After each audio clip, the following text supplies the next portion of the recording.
Quand nous sommes malheureux, comme le peuple d'Israël était dans la peur et regardait Goliath comme un obstacle, nous souffrons le plus parce que nous regardons et non ce que nous voyons.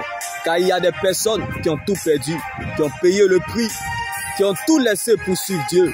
Ces personnes ont perdu leur honneur, leur raison, leur dignité, le privilège qu'ils ont pour suivre le Christ comme David dans la bataille contre Goliath. La joie de David ne dépendait pas de ce qu'il regardait, la taille de Goliath, car Goliath était plus grand que David, mais de ce qu'il voyait, la vision de Dieu pour sa vie.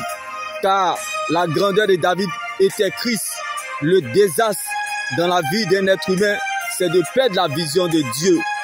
Donc, je ne sais pas pour toi, je ne sais pas là où tu te situes, je ne connais pas ta situation, mais là où se trouve ta richesse, c'est là où se trouve ton cœur. Que Dieu prenne la forme de ce qui te manque. Car, bien-aimé, la vision sans l'action, bien-aimé, est un rêve. Quand le rêve a trop duré, le réveil devient brutal. Soit tu te recouches ou tu te lèves pour le réaliser.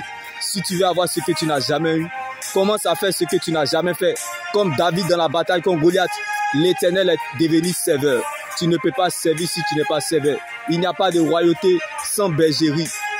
Si vous n'êtes pas brisé sur la terre, c'est que le ciel n'a rien à vous offrir. Donc si tu n'apprends pas à être un sujet d'humiliation, tu ne vas pas apprécier la gloire de Dieu quand elle viendra. Car il n'y a pas de gloire sans brisement. Il est plus difficile de gérer la gloire de Dieu que de l'attendre. Quand Dieu te montre une vision, c'est parce qu'il t'a donné la provision. La parole de Dieu est notre position. Il n'y a pas de vision sans révision. Il n'y a pas de vision sans provision. Lorsque vous êtes sans vision, vous devenez la provision des autres. Donc, bien-aimé, si les gens n'ont rien à faire avec toi, c'est que Dieu a quelque chose à faire avec toi. Alors ne cherche pas à savoir si les gens sont avec toi, mais cherche plutôt à savoir si Dieu est avec toi.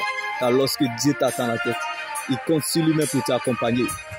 Car pendant que les gens pensaient et regardaient David comme un insignifiant, Dieu voyait le futur roi de tout Israël. Si Dieu pouvait te montrer le futur, ce qui arrive est mieux que ça. Donc prépare-toi, réjouis-toi, car bientôt tu casseras la démarche dans le nom de Jésus-Christ. Pour les hommes, on se prépare pour obtenir un résultat. Mais selon Dieu, la préparation est le résultat.